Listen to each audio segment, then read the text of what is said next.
The Wasteland by T.S. Eliot. 1. The Burial of the Dead.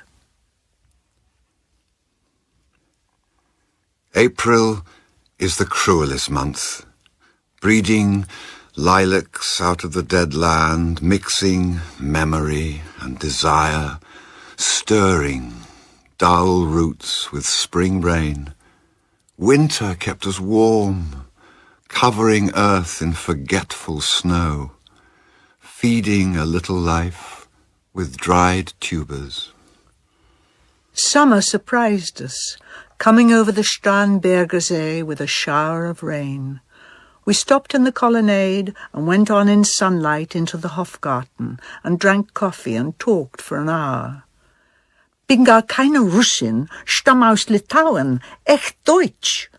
And when we were children, staying at the Archduke's, my cousin's, he took me out on a sled, and I was frightened. He said, "Murray, Murray, hold on tight," and down we went. In the mountains, there you feel free. I read much of the night, and go south in the winter. What are the roots that clutch? What branches grow out of this stony rubbish?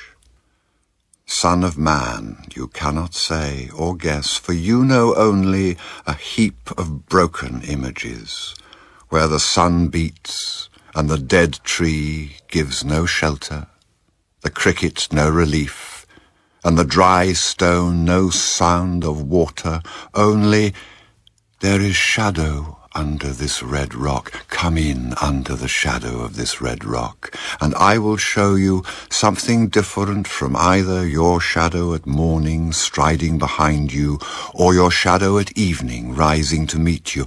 I will show you fear in a handful of dust.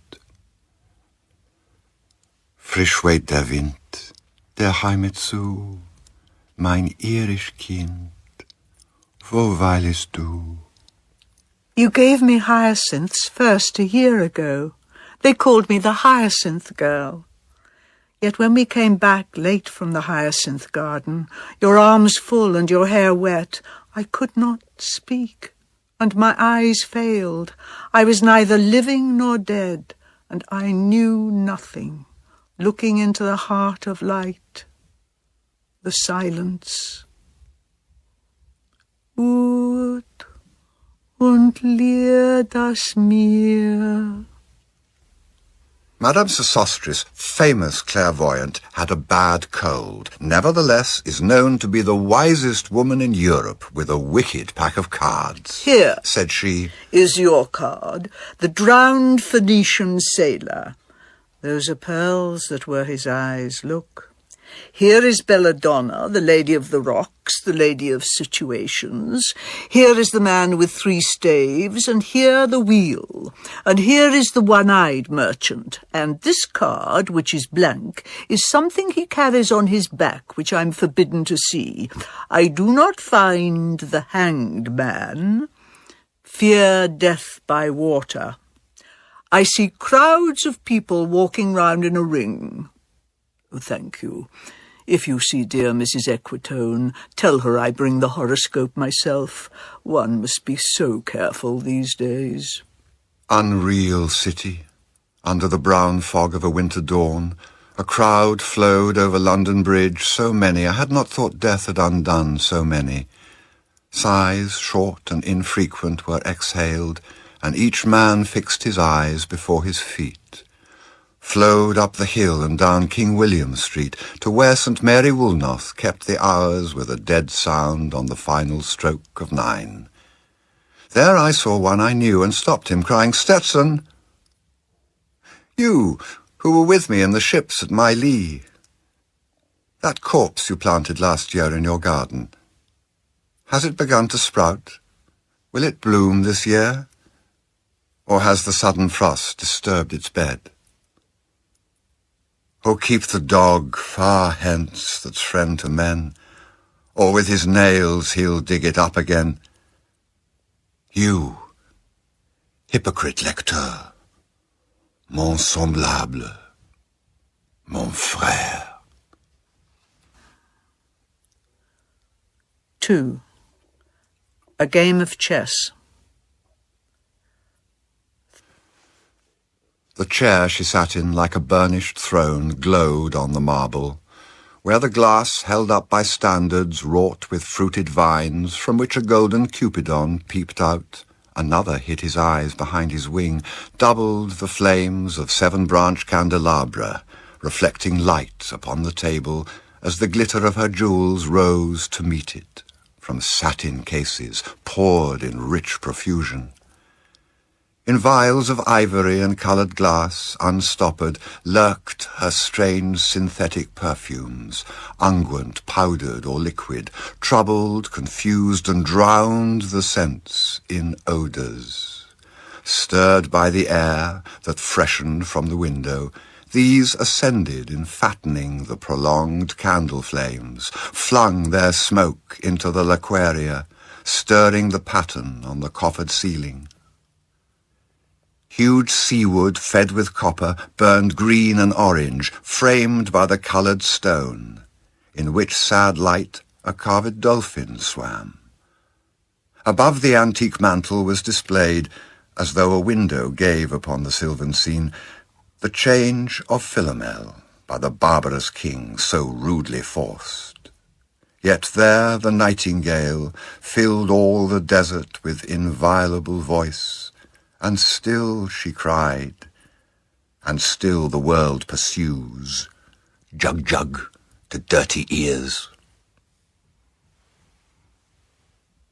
And other withered stumps of time were told upon the walls. Staring forms leaned out, leaning, hushing the room enclosed. Footsteps shuffled on the stair. Under the firelight, under the brush, her hair, spread out in fiery points, glowed into words, then would be savagely still. My nerves are bad tonight. Yes, bad. Stay with me. Speak to me. Why do you never speak? Speak. What are you thinking of? What thinking? What? I never know what you are thinking. Think. I think we're in Rat's Alley, where the dead men lost their bones. What is that noise? The wind under the door. What is that noise now? What is the wind doing? Nothing again. Nothing. Do you know nothing? Do you see nothing? Do you remember nothing? I remember. Those are pearls that were his eyes. Are you alive or not? Is there nothing in your head? But, oh, that Shakespearean rag. It's so elegant, so intelligent. What shall I do now? What shall I do? I shall rush out as I am and walk the street with my hair down, so. What shall we do tomorrow? What shall we ever do?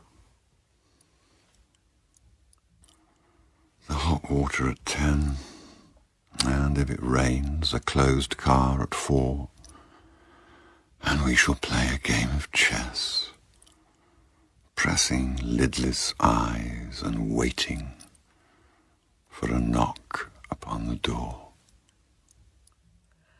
When Lil's husband got demobbed, I didn't mince my words, I said to her myself, Hurry up, please, it's time. Now Albert's coming back, make yourself a bit smart. He'll want to know what you done with that money he gave you to get yourself some teeth. He did. I was there. You have them all out, Lil, and get a nice set, he said. I swear I can't bear to look at you. And no more can't I said. And think of poor Albert. He's been in the army 4 years. He wants a good time. And if you don't give it him, there's others will, I said. Oh, is there, she said. Something of that, I said. Then I'll know who to thank, she said, and give me a straight look. Hurry up, please, it's time. If you don't like it, you can get on with it, I said. Others can pick and choose if you can't. But if Albert makes off, it won't be for lack of telling. You ought to be ashamed, I said, to look so antique, and her only 31. "I can't help it," she said, pulling a long face. "It's them pills I took to bring it off," she said. She's had 5 already and nearly died of young George. "The chemist said it would be all right, but I've never been the same." "You are a proper fool," I said. "Well, if Albert won't leave you alone, there it is," I said. "What you get married for if you don't want children?" Hurry up, please, it's time. Well, that Sunday Albert was home, they had a hot gammon, and they asked me in to dinner to get the beauty of it hot. Hurry up, please, it's time. Hurry up, please, it's time. Good night, Bill. Good night, Lou. Good night, May. Good night. Ta-da. Good night. Good night. Good night, ladies. Good night, sweet ladies. Good night. Good night. 3. The Fire Sermon. The river's tent is broken. The last fingers of leaf clutch and sink into the wet bank. The wind crosses the brown land unheard. The nymphs are departed. Sweet Thames, run softly till I end my song. The river bears no empty bottles, sandwich papers, silk handkerchiefs, cardboard boxes, cigarette ends, or other testimony of summer nights. The nymphs are departed, and their friends, the loitering heirs of city directors, departed, have left no addresses. By the waters of Leman I sat down and wept. Sweet Thames, run softly till I end my song. Sweet Thames, run softly, for I speak not loud or long. But at my back, in a cold blast, I hear the rattle of the bones and chuckles spread from ear to ear. A rat crept softly through the vegetation, dragging its slimy belly on the bank, while I was fishing in the dull canal on a winter evening round behind the gas-house, musing upon the king my brother's wreck, and on the king my father's death before him. White bodies naked on the low damp ground, and bones cast in a little low dry garret, rattled by the rat's foot only, year to year. But at my back from time to time I hear the sound of horns and motors which shall bring Sweeney to Mrs. Porter in the spring. Oh, the moon shone bright on Mrs. Porter and on her daughter. They washed their feet in soda water. Et oh, ces voix d'enfants chantant dans la coupole. Twit, twit, twit. Jug, jug. Jug, jug. Jug, jug. So rudely forced to rue. Unreal city. Under the brown fog of a winter noon, Mr. Eugenides, the Smyrna merchant, unshaven, with a pocket full of currants, CIF London documents at sight, asked me in demotic French to luncheon at the Cannon Street Hotel, followed by a weekend at the Metropole.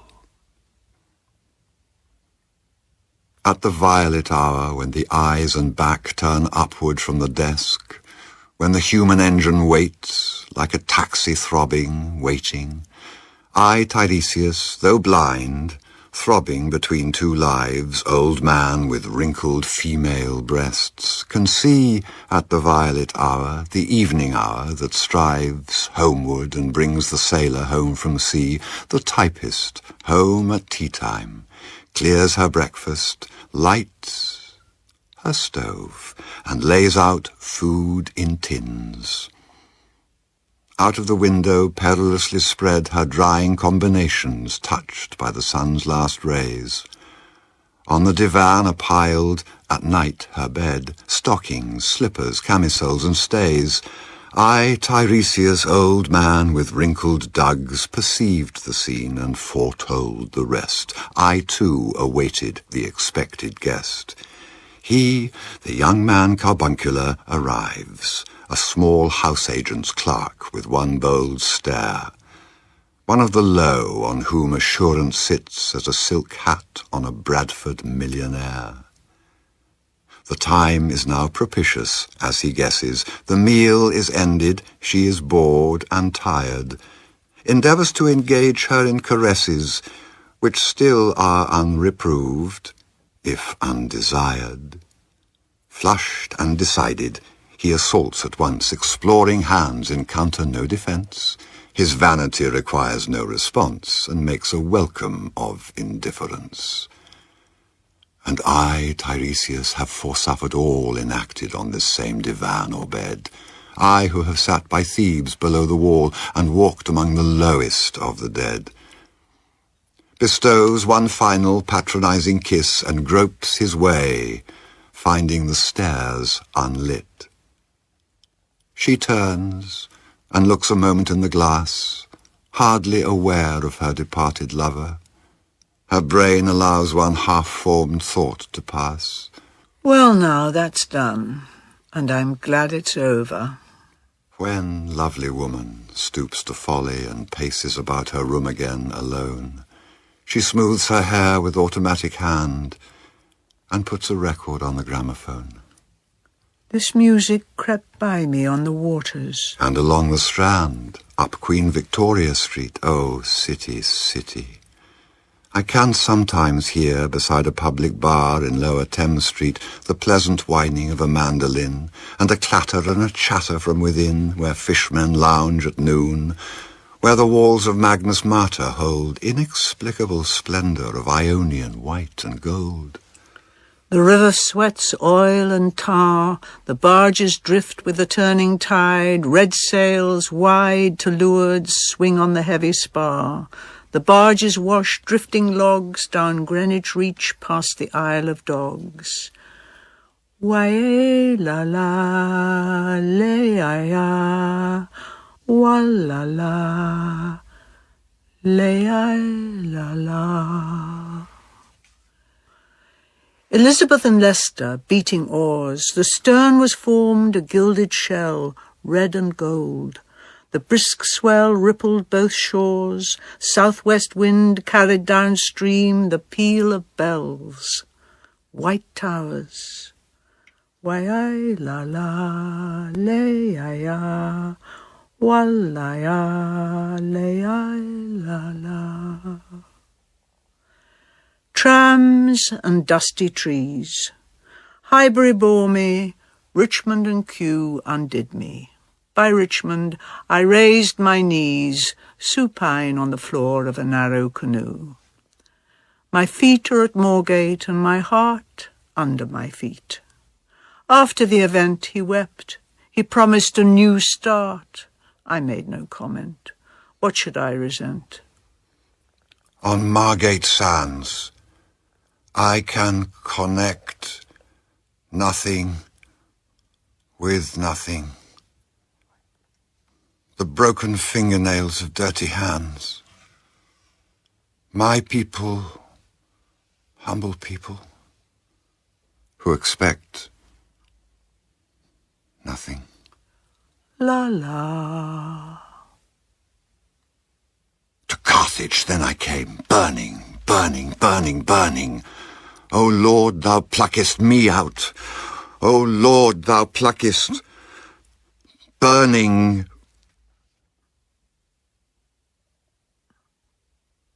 4. Death by water. Phlebas the Phoenician, a fortnight dead, forgot the cry of gulls and the deep sea's swell and the profit and loss. A current under sea picked his bones in whispers. As he rose and fell, he passed the stages of his age and youth, entering the whirlpool.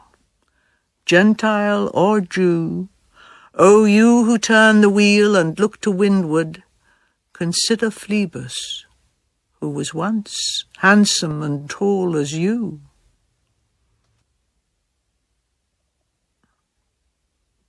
5. What the thunder said. After the torchlight red on sweaty faces, after the frosty silence in the gardens, after the agony in stony places, the shouting and the crying, prison and palace and reverberation of thunder of spring over distant mountains, he who was living is now dead. We who were living are now dying. With a little patience. Here is no water, but only rock. Rock and no water, and the sandy road, the road winding above among the mountains, which are mountains of rock without water. If there were water, we should stop and drink. Amongst the rock one cannot stop or think. Sweat is dry and feet are in the sand. If there were only water amongst the rock, dead mountain mouth of carrier's teeth that cannot spit.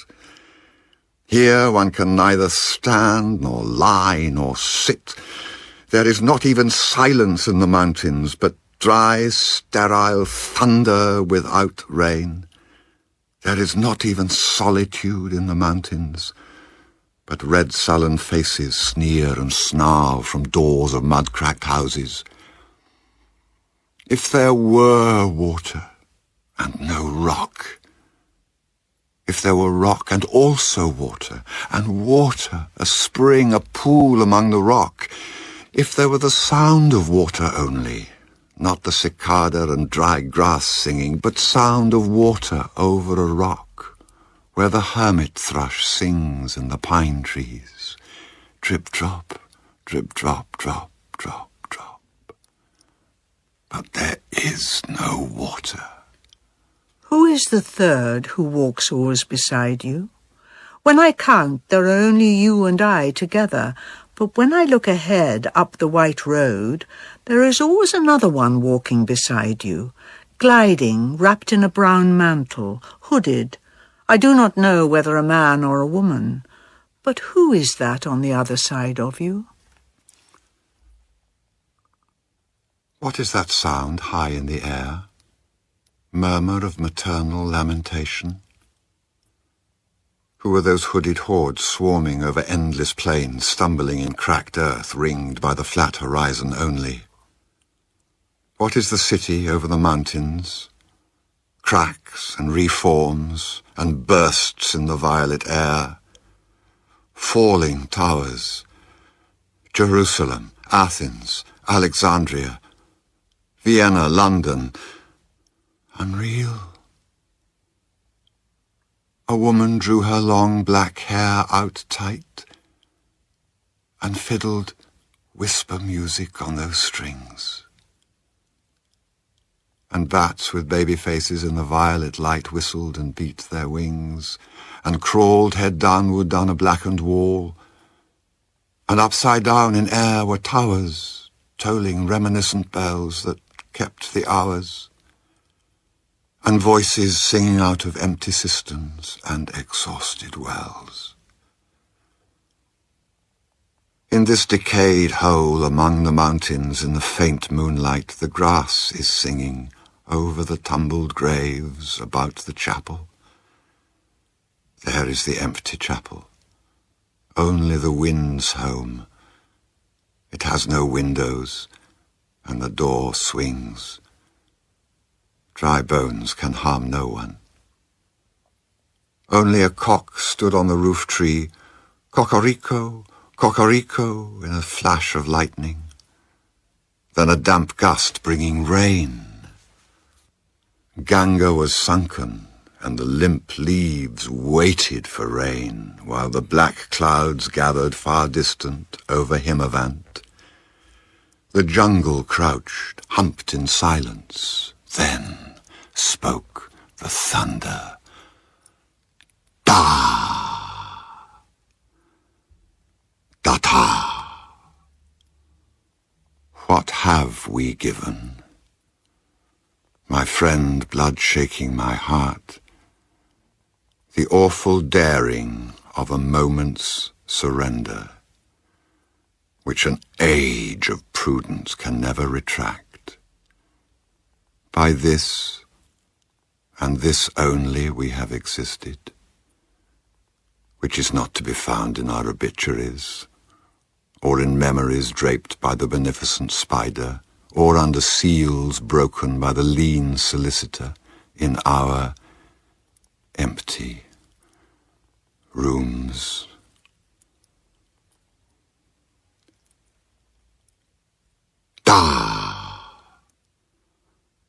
Diadvam. I have heard the key turn in the door once and turn once only. We think of the key, each in his prison, thinking of the key. Each confirms a prison only at nightfall. Ethereal rumours revive for a moment a broken Coriolanus.